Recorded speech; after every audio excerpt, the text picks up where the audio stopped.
అందరికీ నమస్తే. భగవాన్ రమణులు అందించిన ఒక జ్ఞానామృతాన్ని తెలుసుకుందాం. సినిమా తెర మీద కనిపించు అగ్ని కీలలు సినిమా తెరను తగులపెట్టగలవా? మరి విషయాన్ని మనం గమనిస్తాం. సినిమా వెళ్ళినప్పుడు ఆ సినిమా సంఘటనలో ఏదైనా అగ్ని ప్రమాదం ఉన్నట్లయితే మరి ఆ ప్రమాద బారిన పడ్డవారు మరి గాయాల పాలైనట్టుగా మరణించినట్టుగా మనం సినిమాలో చూస్తాం. మరి ఆ అగ్ని కీలలు ఆ సినిమా తెరపైనే జరిగినాయి ఆ సంఘటనలు. కానీ ఆ సినిమా తెరను ఆ అగ్ని కీలలు తగలబెట్టలేవు. మరి అడుగుతున్నారు రమణులు, మరి ఆ అగ్ని కీలలు సినిమా తెరను తగలబెట్టగలవా?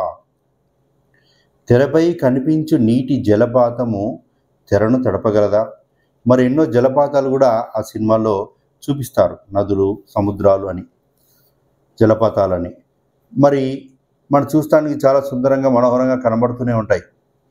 నిజంగానే ఆ నదిని చూసినట్లుగా, ఆ నీటిని చూసిన అనుభూతి మనకు కలుగుతుంది. కానీ ఆ నీరు ఆ సినిమా తెరను తడపగలుగుతుందా? తడపలేదు కదా.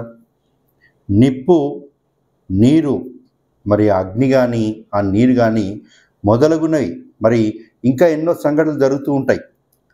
మరి కత్తులతో దాడి చేసుకోవచ్చు వాళ్ళు. మరి రకరకాల ప్రమాదాలు జరిగినట్టుగా చూపిస్తారు. వాళ్ళు దుఃఖిస్తున్నట్టుగా చూపిస్తారు, వాళ్ళు నవ్వుతున్నట్టుగా చూపిస్తారు. ఎన్నో సంఘటనలు ఆ సినిమాలో, ఆ సినిమా తెరపైన ప్రదర్శించబడుతూ ఉంటాయి. మరి నిప్పు, నీరు మొదలగున్నవి ఆత్మ తెరపైని దృశ్యాలే. ఈ నిప్పు, నీరు మొదలైన సంఘటనలన్నీ, దుఃఖము, సంతోషము, మరి రకరకాల సంఘటనలన్నీ ఆత్మ తెరపైని దృశ్యాలే. ఎలా అయితే సినిమా తెరపైన అగ్నికీలలు చూసామో, ఎలా అయితే సినిమా తెరపైన నదీ ప్రవాహాన్ని, నీటి ప్రవాహాన్ని చూసామో అలాగే ఆత్మ తెరపైన దృశ్యాలే ఈ నిప్పు, నీరు మొదలగునవన్నీ. అవి ఆత్మను ప్రభావితం చేయలేవు. మరి సంఘటనలు అనేవి ఆత్మని ప్రభావితం చేయలేవు. సినిమా తెరపైన, సినిమా తెరలో ఆ సినిమా సన్నివేశాల్లో జరిగే సంఘటనలు సినిమా తెరని ఎలాగ ప్రభావితం చేయవో, మన జీవితంలో, మానవుడి జీవితంలో జరిగే సంఘటనలు కూడా మన హృదయం, మన ఆత్మ పైన అవి ఎటువంటి ప్రభావాన్ని చూపలేవు. ఎల్లప్పుడూ దేదీప్యమానమై, స్థిరమై, అచలమై, మార్పు లేనిదై ఆత్మ తానుగా ఉన్నది. దేనికి చలించగా, మరి దేదీప్యమానమై, స్థిరముగా, అచలమై, మార్పు లేనిదై ఆత్మ తానుగా ఉన్నది.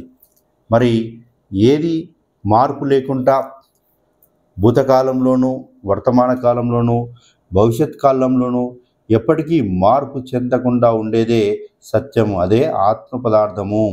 ఇక్కడ రమణులు సినిమా తెరను ఆధారం చేసుకొని ఆత్మని చాలా చక్కగా అందరికీ అర్థమయ్యే విధంగా వివరించడం జరిగింది. మరి ఎంతో సులభంగా మనకు అర్థమయ్యే విధంగా చెప్పిన భగవాన్ రమణులకు అనంతకోటి ప్రణామాలు తెలియజేస్తూ, గురువులకి, గురు పరంపరకి అందరికీ నమస్కరిస్తూ థ్యాంక్ యూ.